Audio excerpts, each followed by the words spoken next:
Hi bridge എഡ്യൂക്കേഷനിലേക്ക് എല്ലാവർക്കും സ്വാഗതം. നിങ്ങൾ UGC നെറ്റ് അറബിക് എക്സാമിന് പ്രിപ്പയർ ചെയ്യുകയാണോ എങ്കിൽ ഇത് നിങ്ങൾക്ക് വേണ്ടിയുള്ള ചാനലാണ്.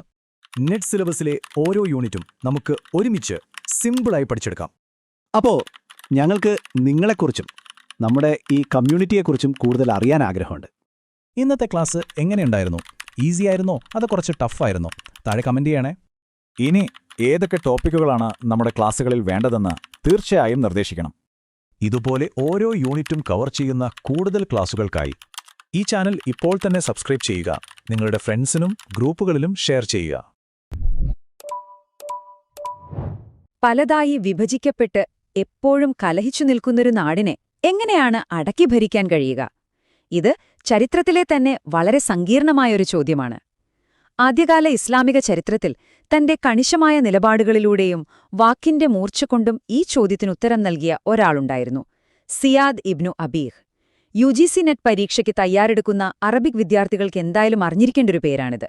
അപ്പോ നമുക്ക് അദ്ദേഹത്തിന്റെ കഥയിലേക്ക് കടക്കാം. സിയാദിനെ ശരിക്കും മനസ്സിലാക്കണമെങ്കിൽ അദ്ദേഹം ഭാഗമായിരുന്ന ഒരു എക്സ്ക്ലൂസീവ് ഗ്രൂപ്പിനെക്കുറിച്ച് നമ്മൾ ആദ്യം അറിയണം. ദുഹാത്തുൽ അറബ്. ആരായിരുന്നു ഇവർ? കേവലം ബുദ്ധിമാന്മാരെന്നല്ല ഇതിന്റെ അർത്ഥം. മറ്റുള്ളവർക്ക് ചിന്തിക്കാൻ പോലും പറ്റാത്ത രാഷ്ട്രീയ കുരുക്കുകൾ അഴിക്കാൻ കഴിവുള്ള ഒരു കാലഘട്ടത്തെ മുഴുവൻ സ്വാധീനിച്ച രാഷ്ട്രീയ ചാണക്യന്മാർ.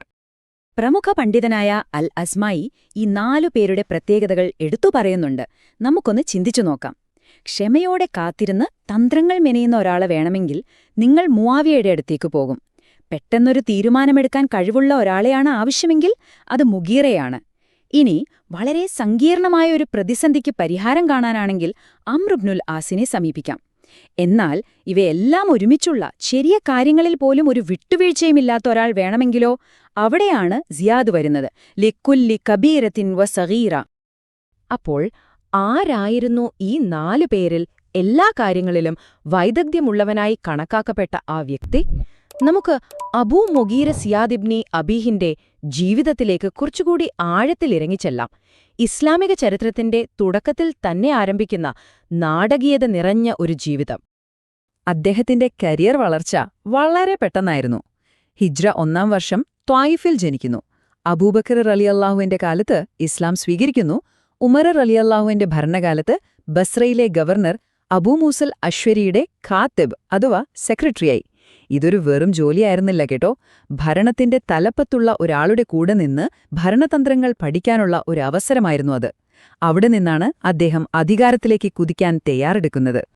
സിയാദിന്റെ ഭരണപരമായ കഴിവ് ചരിത്രത്തിൽ അതുവരെ ആരും ചെയ്യാത്തൊരു കാര്യത്തിലേക്ക് അദ്ദേഹത്തെ നയിക്കുകയാണ്.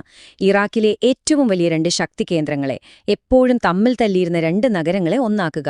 അത് അസാധ്യമായ ഒരു ദൗത്യമായിരുന്നു. എങ്ങനെയാണ് അദ്ദേഹം അത് സാധിച്ചത്? നമുക്ക് നോക്കാം. അതെ, ചരിത്രത്തിലാദ്യമായി കൂഫയെയും ബസ്രയെയും ഒരൊറ്റ ഭരണത്തിന് കീഴിൽ കൊണ്ടുവന്നത് സിയാദാണ്. ഓർക്കണം, ഇവ വെറും നഗരങ്ങളല്ല.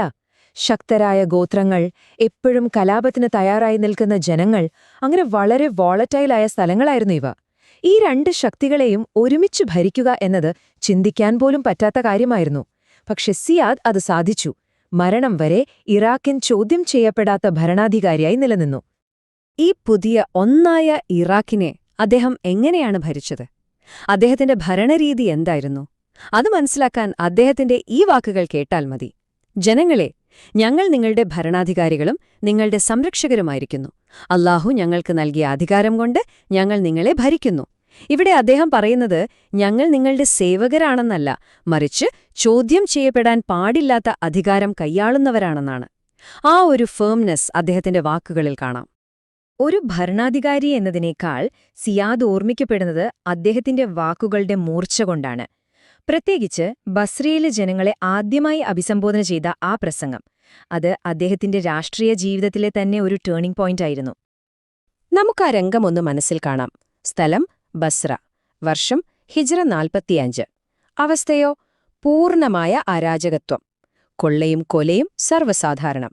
ഈ സമയത്താണ് ഖലീഫ മുആവിയ തന്റെ ഏറ്റവും വിശ്വസ്തനായ സിയാദിനെ അങ്ങോട്ടേക്ക് ഗവർണറായി നിയമിക്കുന്നത്. പുതിയ ഗവർണർ വരുന്നു. എല്ലാവരും കാത്തിരിക്കുകയാണ്. അദ്ദേഹം മിമ്പറിൽ കയറുന്നു. സാധാരണ കേൾക്കുന്ന പോലെ ബിസ്മില്ലാഹിർ റഹ്മാനിർ റഹീം അല്ലെങ്കിൽ അൽഹംദുലില്ലാ പറഞ്ഞു തുടങ്ങുമെന്നാണ് എല്ലാവരും പ്രതീക്ഷിച്ചത്. പക്ഷേ സിയാദ് ആ പതിവ് തെറ്റിച്ചു. ഒരു മുഖവുരയുമില്ലാതെ അദ്ദേഹം നേരെ കാര്യത്തിലേക്ക് കടന്നു. അതുകൊണ്ടാണ് ആ പ്രസംഗത്തിന് കുതുബത്തുൽ ബത്ര, അതായത് അംഗഭംഗം വന്ന മുറിച്ചുമാറ്റപ്പെട്ട പ്രസംഗം എന്ന പേര് വന്നത്. അദ്ദേഹം തുടങ്ങിയതെങ്ങനെയാണ്? അമ്മാ ബാദ്. എന്നിട്ട് അദ്ദേഹം പറയുന്നത് അറിവില്ലായ്മയെക്കുറിച്ചും അന്ധമായ വഴികേടിനെക്കുറിച്ചും നരകത്തിലേക്ക് നയിക്കുന്ന അതിക്രമങ്ങളെക്കുറിച്ചുമാണ്. നിങ്ങൾക്ക് സമാധാനം എന്നല്ല, നിങ്ങൾ ചെയ്യുന്ന തെറ്റുകൾ ഇവയാണ് എന്ന് പറഞ്ഞുകൊണ്ടാണ് അദ്ദേഹം തുടങ്ങുന്നത്. ഓരോ വാക്കും ഒരു താക്കീതാണ്. ഇതാണ് സിയാദിന്റെ രീതി. പ്രശ്നത്തെ നേർക്കുനേർ നേരിടുക, ഭയം ഒരു ഭരണോപാധിയായി ഉപയോഗിക്കുക. അപ്പോ കൂടെയുണ്ടായിരുന്ന മറ്റ് ദുഹാത്തുകൾക്ക് സിയാദിനെക്കുറിച്ച് എന്തായിരുന്നു അഭിപ്രായം? അദ്ദേഹത്തിന്റെ സമകാലികനായ അംർ ഇബ്നുൽ ആസിന്റെ വാക്കുകൾ ശ്രദ്ധേയമാണ്. സിയാദിന്റെ പ്രസംഗത്തെയും കഴിവിനെയും പറ്റി കേട്ടപ്പോൾ അദ്ദേഹം പറഞ്ഞു, അദ്ദേഹത്തിന്റെ പിതാവ് ഖുറൈശി ഗോത്രത്തിൽ നിന്നായിരുന്നുവെങ്കിൽ തന്റെ വടികൊണ്ട് അറബികളെ മുഴുവൻ അദ്ദേഹം നയിച്ചേനെ. അതായത് അദ്ദേഹത്തിന്റെ കഴിവിനുള്ള എന്തു വലിയൊരു അംഗീകാരമാണല്ലേ. പണ്ഡിതനായ അഷ്അരിയുടെ ഈ നിരീക്ഷണം വളരെ പ്രധാനപ്പെട്ട ഒന്നാണ്. സാധാരണ പ്രസംഗകർ കൂടുതൽ സംസാരിക്കുമ്പോൾ ചിലപ്പോൾ വിഷയത്തിൽ നിന്ന് മാറുകയോ വാക്കുകളുടെ ശക്തി കുറയുകയോ ചെയ്യാം. പക്ഷെ സിയാദിന്റെ കാര്യത്തിൽ നേരെ തിരിച്ചായിരുന്നു. സംസാരിക്കും തോറും അദ്ദേഹത്തിന്റെ വാദങ്ങൾ കൂടുതൽ ശക്തവും ഭാഷ കൂടുതൽ തിളക്കമുള്ളതുമായി മാറി. അക്ഷരാർത്ഥത്തിൽ വാക്കുകൾ കൊണ്ട് സദസ്സിനെ കീഴടക്കുന്ന ഒരു കഴിവ്.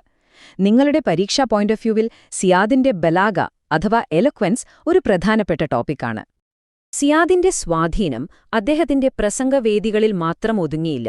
വാളെടുക്കുന്നതുപോലെ തന്നെ അദ്ദേഹം പേനയും എടുത്തു. അദ്ദേഹം എഴുതിയ കാര്യങ്ങളും അദ്ദേഹത്തിന്റെ വാക്കുകളെപ്പോലെ തന്നെ വളരെ ശക്തവും വിവാദപരവുമായിരുന്നു. അദ്ദേഹം തുടക്കമിട്ടത് മഥാലിബ് എന്നൊരു പുതിയ സാഹിത്യശാഖയ്ക്കാണ്. എന്താണിത്? ഇത് ഗോത്രങ്ങളുടെ നല്ല കാര്യങ്ങൾ പറയുന്ന ഒന്നല്ല, മറിച്ച് അവരുടെ കുറവുകൾ, പോരായ്മകൾ, അവർ മറയ്ക്കാൻ ആഗ്രഹിക്കുന്ന സംഭവങ്ങൾ ഇതൊക്കെ രേഖപ്പെടുത്തുന്ന ഒന്നാണ്. ഇതൊരു തരം രാഷ്ട്രീയ ആയുധം കൂടിയായിരുന്നു. കാരണം ഓരോ ഗോത്രത്തിന്റെയും ദൗർബല്യങ്ങൾ അറിയുന്ന ഭരണാധികാരിക്ക് അവരെ നിയന്ത്രിക്കാൻ എളുപ്പമായിരിക്കുമല്ലോ. ഇത്രയും ശക്തനായ ഇറാഖിനെ തന്റെ വരുതിയിൽ നിർത്തിയ സിയാദിന്റെ ഭരണം എങ്ങനെ അവസാനിച്ചു? ഒരു സൈന്യത്തിനും അദ്ദേഹത്തെ തോൽപ്പിക്കാനായില്ല. പക്ഷെ അവസാനം ഹിജ്റ 53-ൽ കൂഫയിൽ വെച്ച് പ്ലേഗ് എന്ന മഹാമാരിക്കു മുന്നിൽ അദ്ദേഹത്തിന് കീഴടങ്ങേണ്ടി വന്നു. അങ്ങനെ ഒരു കൊടുങ്കാറ്റുപോലെയുള്ള ആ ജീവിതത്തിന് തിരശ്ശീല വീണു. അപ്പോൾ സിയാദിനെ നമ്മൾ എങ്ങനെയാണ് വിലയിരുത്തേണ്ടത്?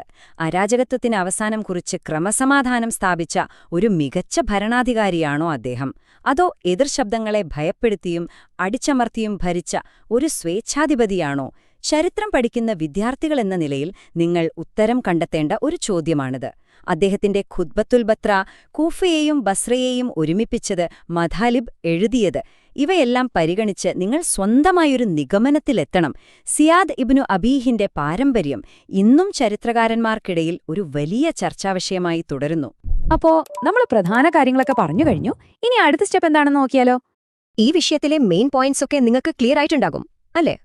അപ്പോ ഏറ്റവും പ്രധാനപ്പെട്ട ചോദ്യം ഇതാണ്: ഇനി എങ്ങനെ പഠനം മുന്നോട്ട് കൊണ്ടുപോകും?